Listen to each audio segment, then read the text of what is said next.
కార్తీక మాసం శివకేశవులు ఇద్దరికీ పరమ పవిత్రమైన ప్రీతిపాత్రమైన మాసం.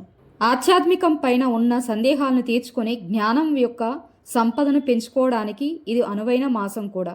సాధనకు, మోక్ష సాధనకు విశిష్టమైన మాసం కూడా. భారతీయ సాంప్రదాయం ప్రకారం, పురాణాల్లో చెప్పబడిన వివరాల ప్రకారం ఈ కార్తీక మాసంలో ఆచరించే నదీ స్నానం వంటి వాటికి దానం, జపము, ఉపవాసం, దీపారాధన, దీపదానం వంటి వాటికి ఎక్కువ ప్రాధాన్యం ఉంటుంది. సంవత్సరం మొత్తం మీద కార్తీక మాసంలో దీపారాధనకు, దీపాలకు విశేషమైన ప్రాధాన్యత ఉంటుంది. దేవాలయాల్లో ఇంటి గుమ్మం వద్ద, తులసికోట వద్ద రకరకాల దీపాలను వెలిగిస్తుంటారు.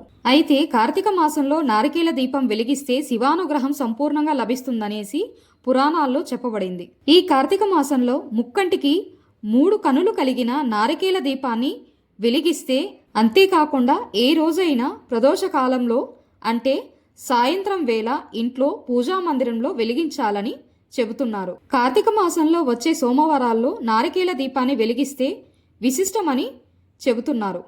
దీపాన్ని ఎలా వెలిగించాలంటే, ముందుగా పూజా మందిరాన్ని శుభ్రం చేసుకుని అలంకరించుకోవాలి. ఆ తర్వాత శివుని యొక్క చిత్రపటం లేదా లింగ స్వరూపానికి గంధం, కుంకుమ బొట్లు పెట్టి పుష్పాలు పెట్టాలి. శివుని చిత్రపటం ముందు శుభ్రం చేసిన పీటను ఏర్పాటు చేసి ఆ పీట పైన పసుపు రాసి కుంకుమ బొట్లు పెట్టాలి.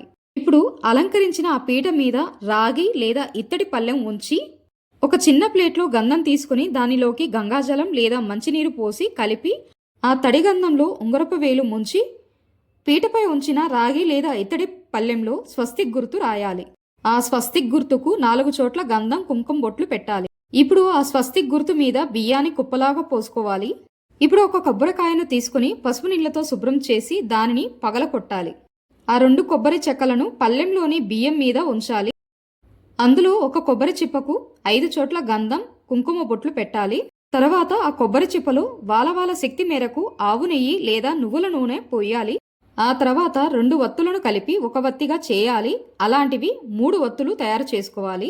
అలా తయారు చేసుకున్న 3 వత్తులను కొబ్బరి చిప్పలో తూర్పు వైపు ఒక వత్తి, ఉత్తరం వైపు 2వది, ఈశాన్యం వైపు 3వ వత్తి ఉంచాలి. కొబ్బరి చిప్పలో ఉంచిన వత్తులను తడిపిన తర్వాత ఏకహారతి లేదా అగరబత్తితో వెలిగించాలి. మిగిలి ఉన్న మరొక కొబ్బరి చిప్పలో తీపి పదార్థాలను వాళ్ళ శక్తి మేరకు నైవేద్యంగా సమర్పించాలి. అంటే ఒక కొబ్బరి చిప్పలో నారికేల దీపం, మరొక కొబ్బరి చిప్పలో నైవేద్యం పెట్టాలి. చాలామంది ఈ దీపం వెలిగించినప్పుడు దారిద్ర్య దుఃఖ దహనాయ నమశివాయ అనే మంత్రాన్ని వాళ్ళ శక్తి మేరకు జపిస్తారు. కొంతమంది శివుని పంచాక్షరి మంత్రాన్ని జపిస్తారు. ఓం నమశివాయ.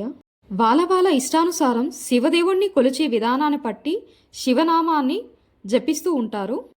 దీపం వెలిగించిన తర్వాత దీపం చుట్టూ పుష్పాలతో అలంకరించాలి. అక్షింతలు వేసి దీపానికి హారతి ఇవ్వాలి. అలా వెలిగించిన నారికేల దీపం కొండెక్కిన తర్వాత ఆ 2 కొబ్బరి చిప్పలను, దీపం చుట్టూ ఉన్న పూలు, అక్షింతలను ఎవరూ తొక్కని చోట చెట్టు మొదట్లో వేయాలి. అలాగే రాగి పళ్ళెం లేదా ఇత్తడి పళ్ళెంలో ఉన్న బియ్యాన్ని పొంగలిగా చేసుకొని శివుడికి నైవేద్యంగా పెట్టిన నైవేద్యాన్ని ప్రసాదంగా కుటుంబ సభ్యులందరూ స్వీకరించాలి. వీడియో మీకు నచ్చినట్లయితే లైక్ చేయండి, వీలైనంత మందికి షేర్ చేయండి. వీడియో ఎలా ఉందో కమెంట్ రూపంలో తెలియచేయండి. ఛానల్ని సబ్స్క్రైబ్ చేసుకోండి. బెల్ ఐకాన్ని క్లిక్ చేయండి. మరింత సమాచారం కలిగిన వీడియోలు మరెన్నో మీకు చేరుతాయి. Thanks for watching.